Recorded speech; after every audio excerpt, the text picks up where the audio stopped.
10장 1절에서 15절입니다. 한 절씩 교독하시겠습니다.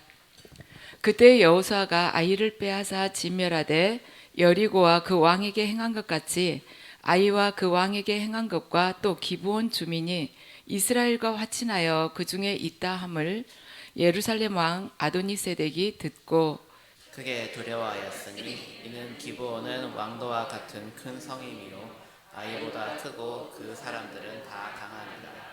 예루살렘 왕 아도니세덱이 헤브론 왕 호함과 야르뭇 왕 비람과 라기스 왕 야비아와 에글론 왕 드빌에게 보내어 이르되 내게로 올라와 나를 도우라. 우리가 기브온을 치자. 이는 기브온이 여호수아와 이스라엘 자손과 더불어 화친하였음이니라 하매.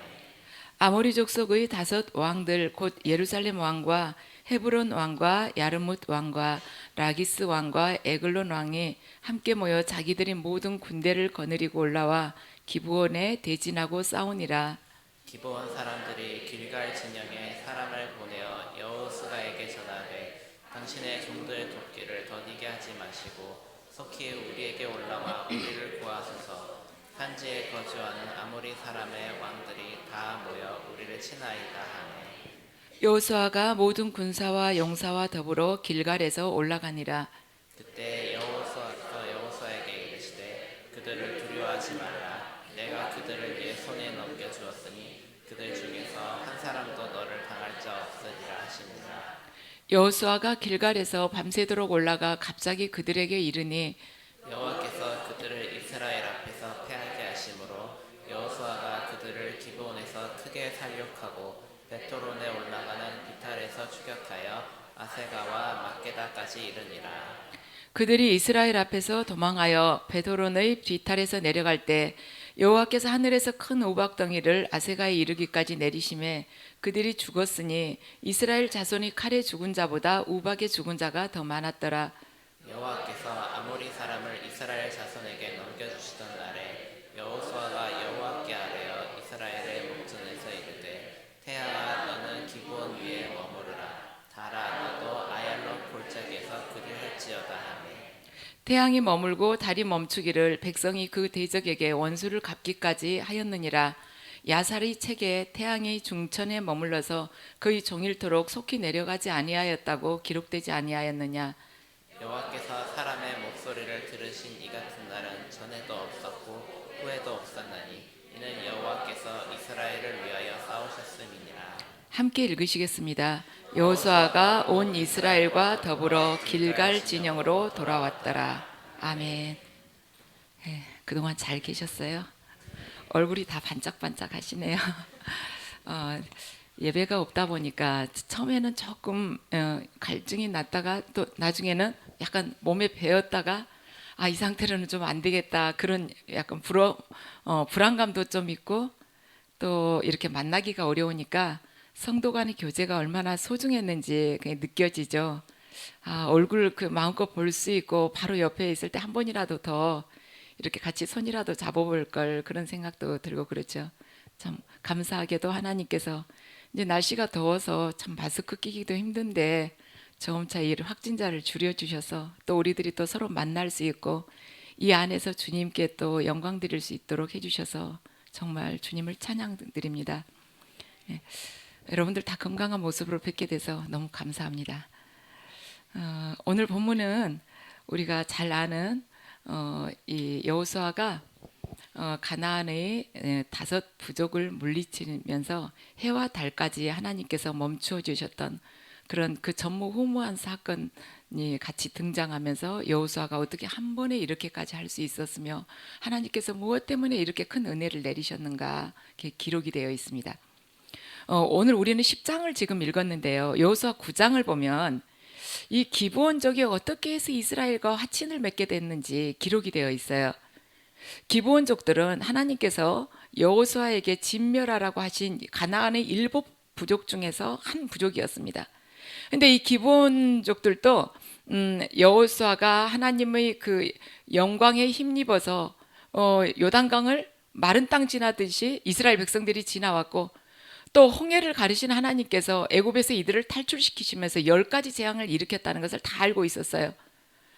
그래서 그게 두렵고 이스라엘에게 자신들은 멀리서 온 사람이라고 하면서 곰팡이 피고 바짝 마른 떡을 가지고 와서 보여주고 또 다 헤어진 옷을 입고 오면서 아주 멀리서 온 것처럼 하면서 이스라엘족들을 속였습니다.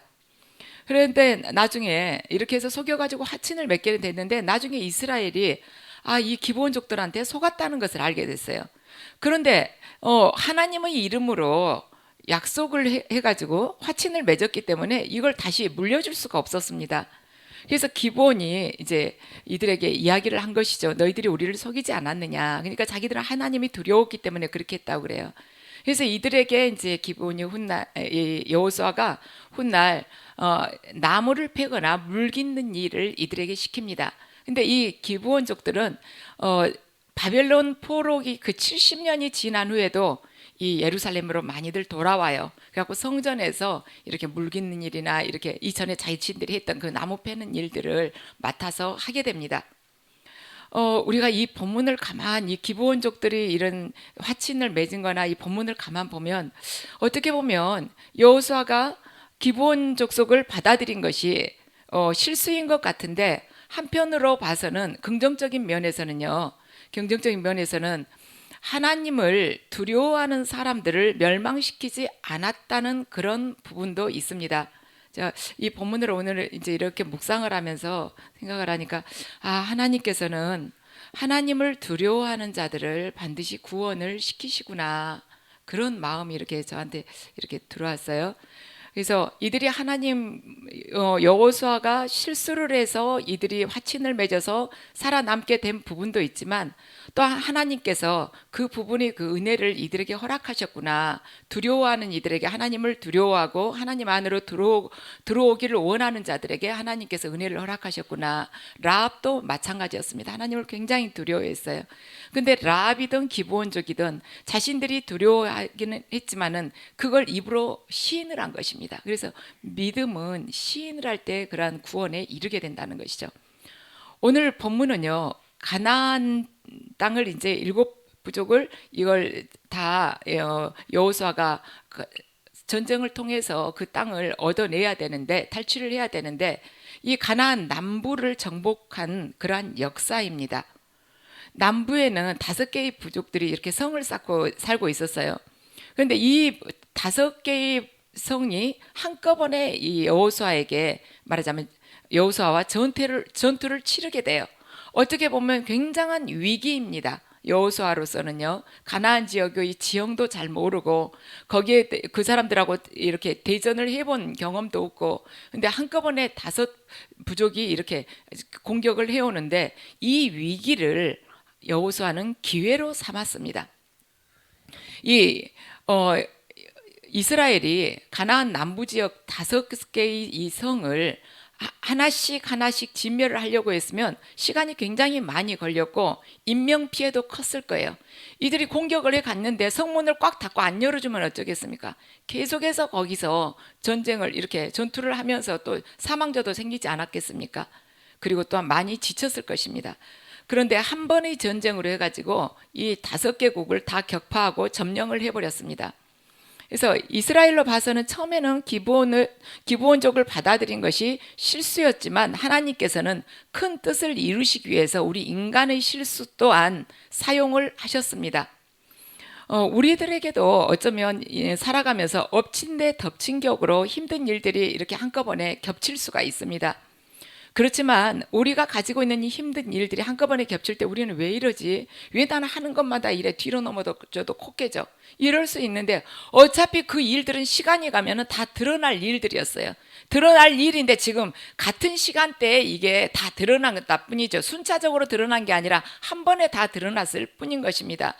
근데 그대로 두면 하나씩 해결하느라고 시간 오래 걸릴 수도 있는데 하나님께서 개입하시게 되면 한 번에 문제를 다 해결할 수 있다는 것입니다. 하나를 딱 해결하면 나머지가 그냥 도미노식으로 쫙 이렇게 무너지는 수가 있어요. 그래서 우리는 하나님께서는 위기를 기회로도 바꾸시는 분이시다 하는 그 믿음을 가지고 오직 주님을 바라보면서 신뢰하면서 걸어가는 것입니다.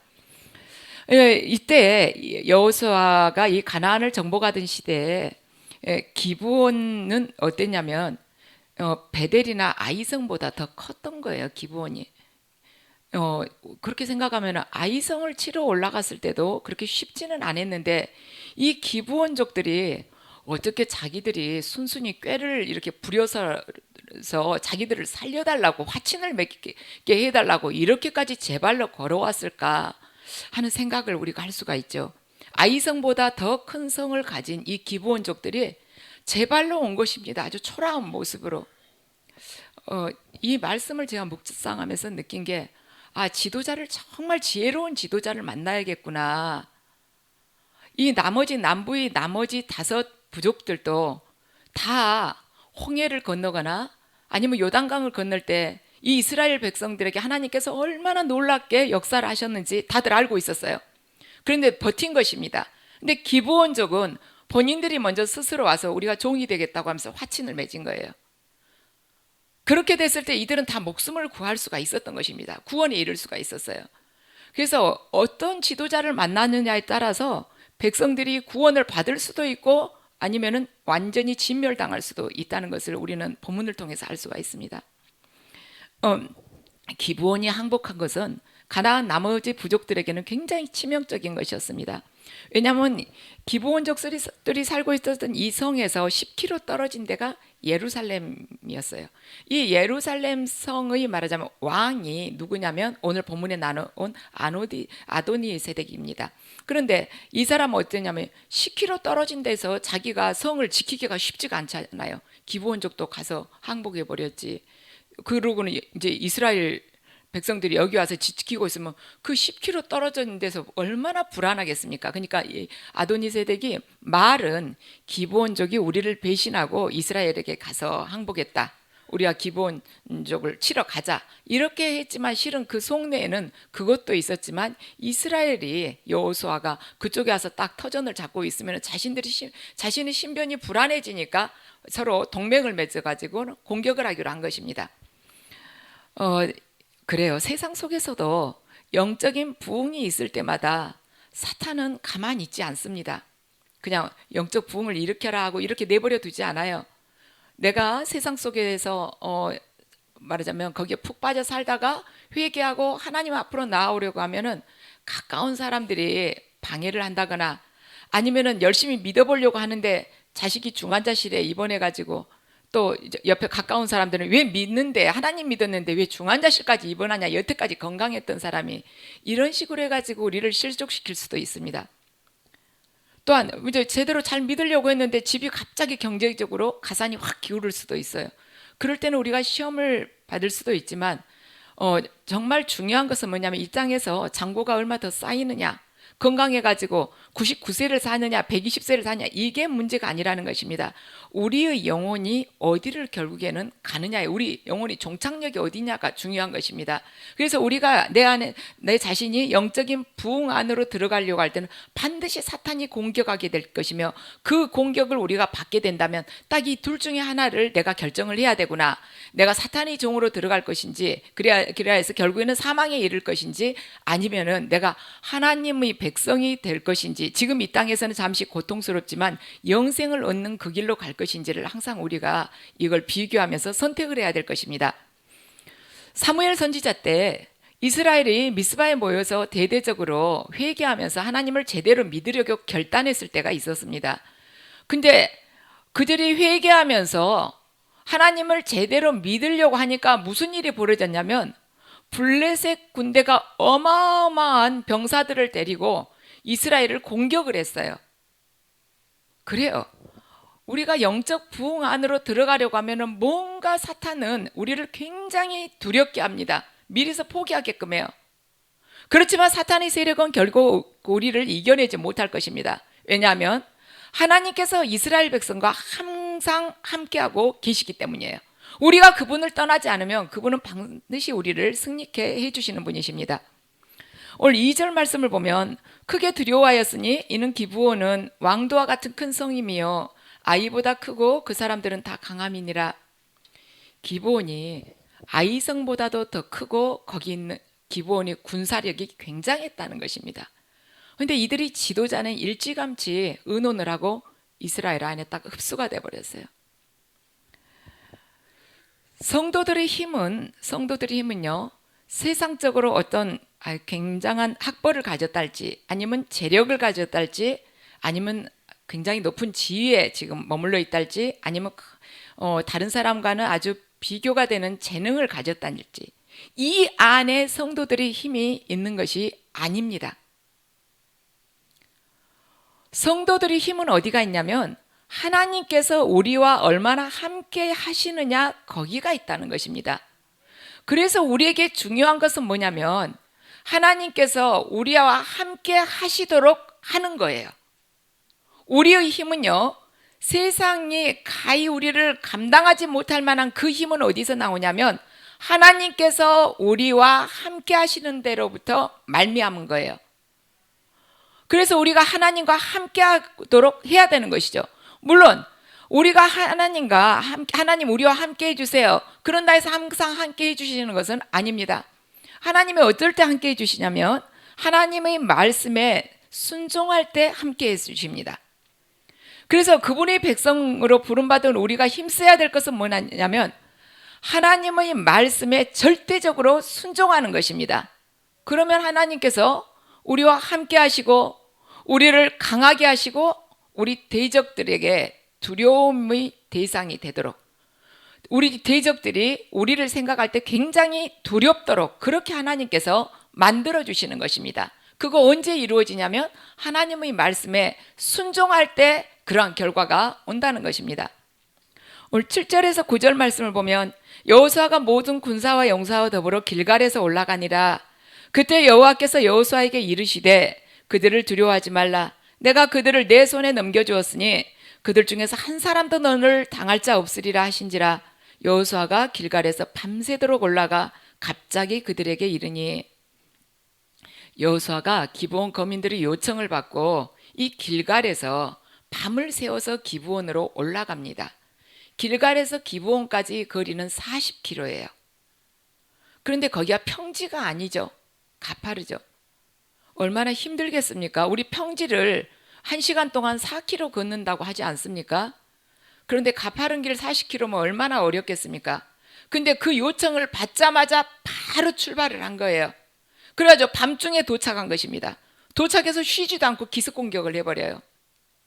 이러한 상황이 닥쳤을 때, 그러한 말하자면 험한 그 지대에서 살고 있는 기브온족이 좀 도와달라고, 화친 맺자마자 좀 있으니까 도와달라고 했을 때, 아직 조공 한 번도 아직 안 받아봤을 때 도와달라고 했을 때 선뜻 그렇게 하고 싶겠습니까?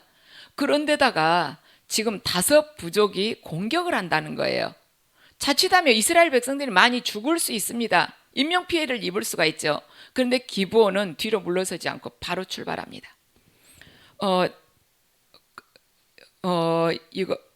연락이 오자마자 바로 길갈에서 출발해래요. 보통 사람들 같으면 어떻습니까? 딱 이렇게 들어보니까 좀 위험한 것 같아요. 그러면은 처음에 좀 도와주는 척 하다가 뒤로 쫙 빠지죠. 왜냐하면 자기 목숨부터 먼저 구해야 되니까. 그렇지만 여호수아는 도와달라는 그 요청을 받자마자 즉시 일어나서 모든 군대를 이끌고 밤중에 거기에 도착을 합니다. 그래서 여호수아의 이 태도를 보면 우리가 예수 그리스도를 떠올릴 수가 있어요. 하나님께서는 우리가 죄와 사망으로 죽을 수밖에 없고, 또한 이 땅에서도 죄로 인해서 고통받는 것을 보시고 우리가 요청하시기도 전에 당신의 독생자를 우리에게 보내주신 분이십니다. 그런데 하나님의 아들이신 예수님께서는 하나님 말씀에 또 순종해서 우리를 위해서 자신의 생명을 다 내주신 분이에요. 당신 안에 있는 피와 물을 다 쏟으신 분이십니다.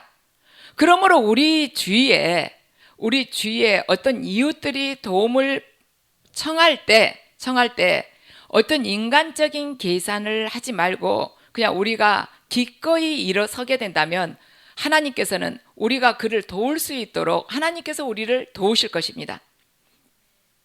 우리는 능력이 없어요. 그렇지만 하나님께서 필요한 것을 모두 공급을 해주실 것입니다. 예수님께서도 제자들을 세상에 내보내실 때 그냥 내보내시지 않았어요. 능력을 주셔서 내보내신 것입니다. 권세를 주셔서 파송을 하셨어요.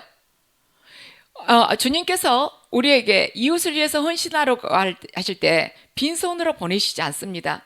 필요한 것을 반드시 때에 맞춰서 채워주시는 분이에요. 조지 밀러 같은 경우는 처음에 한 푼도 없이 시작을 했어요. 그렇지만 그가 하나님의 그 때에 마친 그 역사하심, 그걸 통해서 1,000명도 넘는 고아들을 다 보살필 수 있었지 않습니까?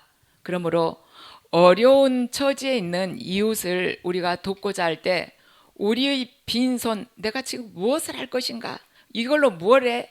내 빈손을 보지 마시고 전능하신 하나님의 신실하심에 우리가 의지하면서 나아가게 된다면 하나님께서는 결코 우리를 실망하게 하시지 않고 하나님께서는 우리의 실수마저도 하나님께서 합력해서 선을 이루셔서 아름다운 결과를 맺게끔 하십니다. 11절 말씀을 보면 그들이 이스라엘 앞에서 도망하여 베드론을 비탈에서 내려갈 때 여호와께서 하늘에서 큰 우박덩이를 아세가에 이르기까지 내리시매 그들이 죽었으니 이스라엘 자손이 칼에 죽은 자보다 우박에 죽은 자가 더 많았더라. 정말 신비하지 않아요? 하늘에서 돌덩이 같은 우박이 이때 떨어졌답니다. 이 팔레스타인 지방에는 1년에 우박이 내리는 일이 별로 거의 없대요. 그런데 작은 우박도 아니고 여기 원본을 보면은 돌덩이 같이 단단하고 강한 우박이 떨어지는 거예요. 그러니까 그것 맞고 죽죠. 근데 신비한 건 뭐냐면 우박은 하늘에서 떨어지는데 이 5 부족의 몸에만 떨어진 거예요. 이스라엘 백성들하고 서로 섞여서 싸우는데 이스라엘 백성들은 아무렇지 않다는 것입니다. 우리들도 그래요. 사단과 우리가 영적 전쟁을 치르게 된다면 우리는 두렵고 물러서고 싶지만 예수의 피로 인해서 우리가 예수의 보혈로 인해서 보호하심을 받은 우리들에게 있어서 하나님께서는 사단이 우리 머리털 하나 상하지 못하도록 우리를 다 지켜주신다는 것이죠. 이 11절 본문을 보면 그래요. 이 5 부족들이 우박에 맞아서 죽었는데 이스라엘 자손이 칼에 죽은 자보다 우박 맞아서 죽은 자가 더 많았다고 합니다. 이것은 어떤 의미냐면 아모리 족속과의 이 싸움에서 승리를 거두게 된 결정적인 역할은 바로 하나님이 하셨다는 거예요. 칼에 의해서 죽은 자보다는 하늘에서 떨어진 우박에 맞아서 죽은 자가 더 많았다는 것은 그러한 의미를 내포를 하고 있습니다. 그래서 이 말씀이 우리에게 주시는 이 메시지는 뭔가 우리가 하나님의 일을 할 때 미리 걱정을 하면서 이 일이 제대로 안 되면 어쩌지 하고 걱정할 필요가 없다는 것입니다. 우리는 부족하지만 하나님께서는 우박이라도 내려서 승리하게 해주신다는 거예요. 우리가 계속해서 순종을 하게 되면요. 첫 번째는 이 일 자칫해서 잘못되면 어쩌지 하고 걱정하지 말라는 것. 두 번째는 하나님의 일을 하는 우리들은 반드시 겸손해야 된다는 것입니다. 왜냐하면 그 일이 멋지게 이렇게 열매가 맺혀져서 겉보기에는 꼭 우리가 잘해서 한 것 같지만 실제적인 일이 성취는 하나님의 역사이기 때문입니다. 출애굽 사건을 보면요. 하나님께서 모세를 불러서 이스라엘 백성들을 출애굽을 시키라고 그러세요. 그러니까 모세가 뒤로 물러서죠. 제가 누구간데 바로의 마음을 돌이켜서 이스라엘 백성을 거기서 탈출을 시키겠습니까? 그런데 하나님께서 10가지 재앙을 내림으로 인해서 바로로 하여금 이스라엘 백성들을 내보내도록 하시죠. 나는 부족하지만 내가 순종을 하게 되면 하나님께서는 그걸 아름답게 이루신다는 것입니다. 그리고 우리가 하나님 일을 하면서 이 땅에서 세상이나 하나님 앞에서 자랑할 것이 전혀 없어요. 왜냐하면 우리가 이 땅에서 하나님 일을 할 수 있는 것은 하나님께서 우리를 믿어주시고 우리를 충성스럽게 여겨주셔서 그분께서 이 일을 맡기신 것 뿐인 겁니다. 내가 잘한 것이 아니고 내가 그 일 맡을 만한 능력이 있어서가 아니라 그냥 우리를 지금 믿어주신 거예요. 그러니까 그분이 우리를 믿어주시는 그 마음, 믿음을 우리가 절대로 저버려서는 안 된다는 것이죠. 청지기 정신으로 온 최선을 다해서 그 일을 해내야 된다는 것입니다. 누가복음 17장 10절에도 이렇게 말씀을 합니다. 이와 같이 너희도 명령받은 것을 다 행한 후에 이르기를 우리는 무익한 종이라 우리가 하여야 할 일을 한 것뿐이니라 이렇게 말을 하라는 거예요. 내가 이만큼 했는데 나 아니면 안 되는데 이러지 말고 그리고 시작돼 보기 전에 저는 안 돼요. 제가 뭐가 안 돼 이렇게 해요. 저 분명히 잘못할 거예요. 이렇게 겁을 먹지 말라는 거예요. 그분 바라보면서 그냥 우리가 최선을 다하면 그분이 태양이라도 멈춰서 일을 이루시는 분이십니다. 우리가 12절 13절을 보면요, 우리의 기도가 얼마나 능력이 있는가를 보여주고 있습니다.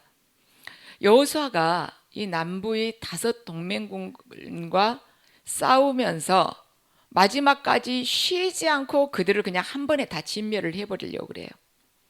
아주 이쪽에서 출발했던 여호수아가, 길갈에서 출발했던 여호수아가 기브온에 와가지고 40km를 행군을 해가지고 밤에 기브온에 와서 그들을 5 동맹을 치면서 쭉 베드로니고 저 아래까지 내려갑니다. 여기 기브온에서 가까운 이렇게 부족이라고는 이 예루살렘 성에 있는 아도니세덱밖에 없어요. 나머지 넷은 요 남서쪽 딱 귀퉁이에가 있습니다. 예루살렘은 동남쪽 약간 위쪽에가 있고요. 그러니까 완전히 반대 방향이죠. 근데 이걸 한꺼번에 다 쳐가지고 저 네 부족이 있는 데까지 내려가 버립니다. 여호수아는 그들에게 쉴 틈을 안 줬어요. 어떻게 보면 40km를 행군해 온 이스라엘 백성들, 이스라엘 병사들이 그만큼 행군을 하고 왔으면, 그 밤길을 왔으면 얼마나 힘이 들겠습니까? 쉬었다 할 수 있죠.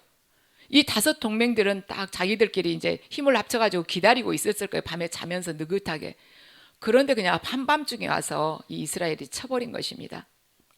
여호수아의 입장에서는 전쟁을 하면서 이걸 늦추다 보면, 미적거리고 있다 보면은 그 지역에 익숙한 이 5 동맹국들이 어디에 매복해 있다가 반격을 해올지 모르기 때문에 여호수아가 계속 밀어붙인 거예요.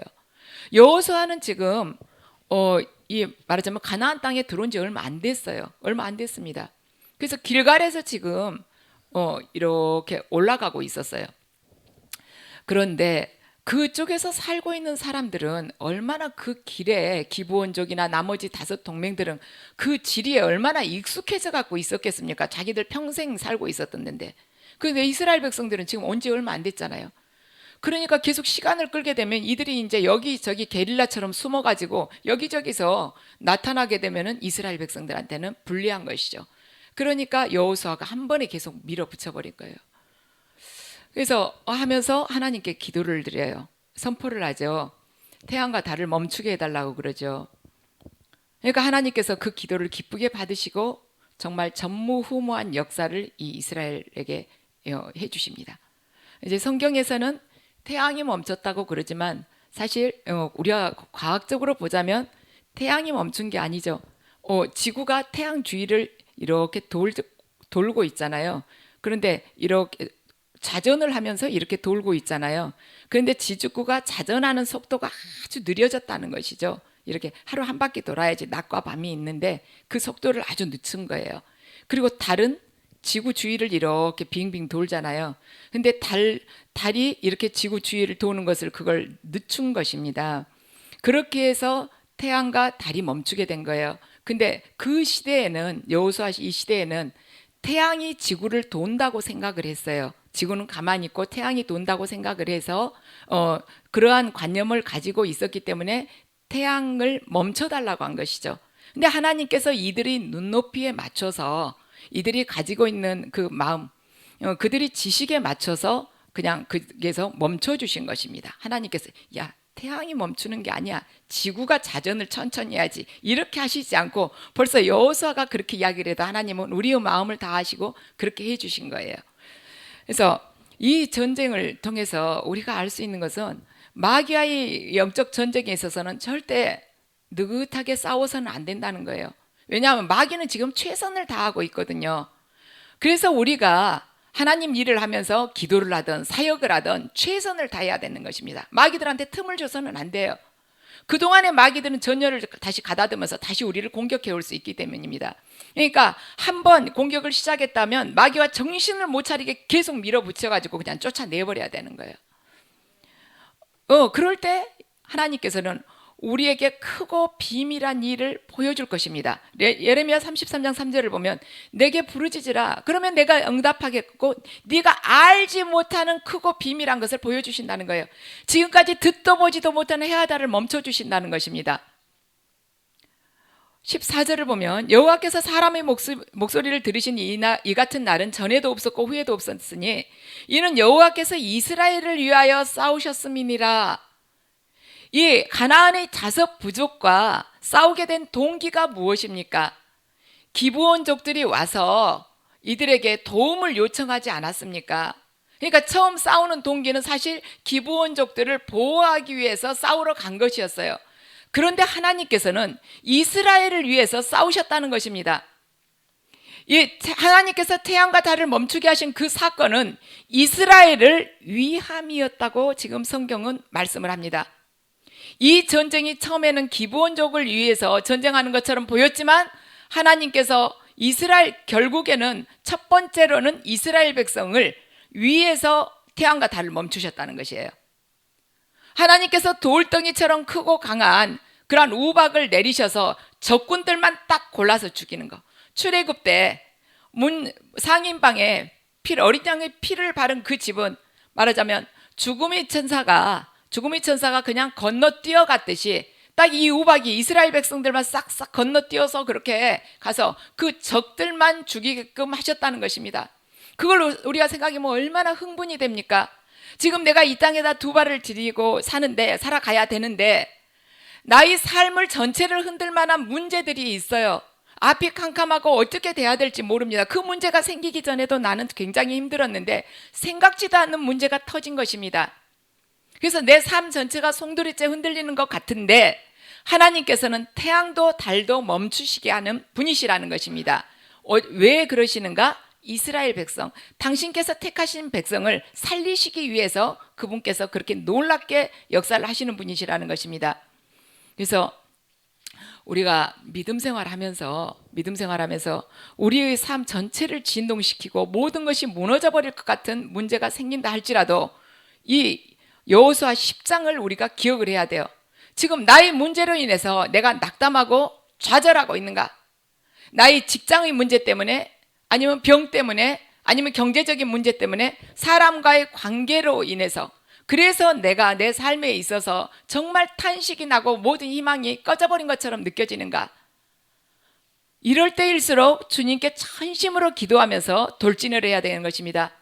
태양과 달을 멈추신 주님께서 우리를 두리고 있는 이 환경을 그 자리에서 왜 정지를 시키지 못하시겠습니까? 오늘 본문은 여호수아가 화친조약을 맺은 기브온의 요청에 의해서 일어났던 전쟁입니다. 전쟁을 전체적으로 다뤘어요.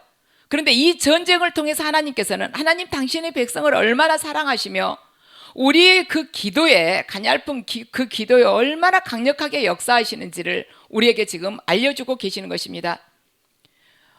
우리 주변에요, 고통받는 사람들 참 많죠. 오늘 본문에서 보듯이 하나님의 사랑을 받고 있는 하나님의 백성들은 하나님의 사랑을 받는데 그치지 않고 고통당하는 이웃과 멸망으로 가는 영혼들을 구하기 위해서 나서야 된다는 것입니다. 뒤로 물러설 것이 아니라 한밤중에라도 기습공격을 하듯이 나서야 된다는 거예요.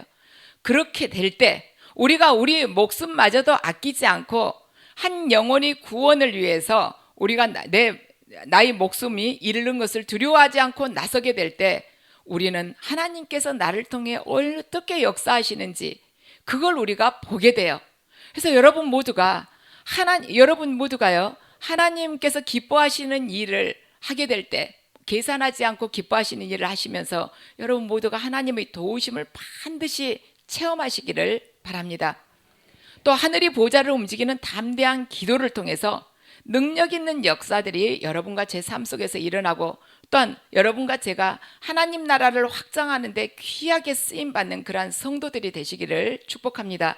그래서 우리의 삶 끝자락에 반드시 하나님을 만나는 날 생명록에 우리의 그 선하고 아름답고 생명으로만 가득 찬 그 삶이 생명록에 가득 기록되기를 주님 이름으로 축원합니다. 잠시 기도드리겠습니다.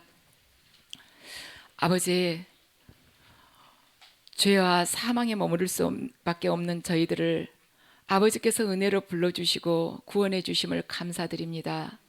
저희들 기브온족 속들처럼 버림받을 수밖에 없었던 그런 상황이었지만 그들이 주님의 은혜로 구원받듯 저희들 또한 아버지의 사랑과 은혜로 구원받았습니다. 이 땅을 살아가면서 오직 주님 안에서 주님만이 저희 전부이시기를 원하지만 삶 속에서 저희를 두렵게 하는 문제들이 있습니다.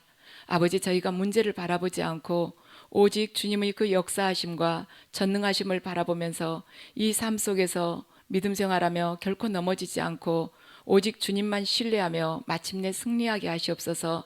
또한 저희가 아버지의 사랑을 입었지만 그 사랑을 입는 데 그치지 않고 아버지께서 주신 그 사랑을 이웃들에게 전하며 이웃의 그 영생을 위해서 저희의 남은 삶을 온전히 헌신할 수 있도록 주님 축복해 주시옵소서. 모든 것 예수 그리스도 이름으로 기도드립니다. 아멘.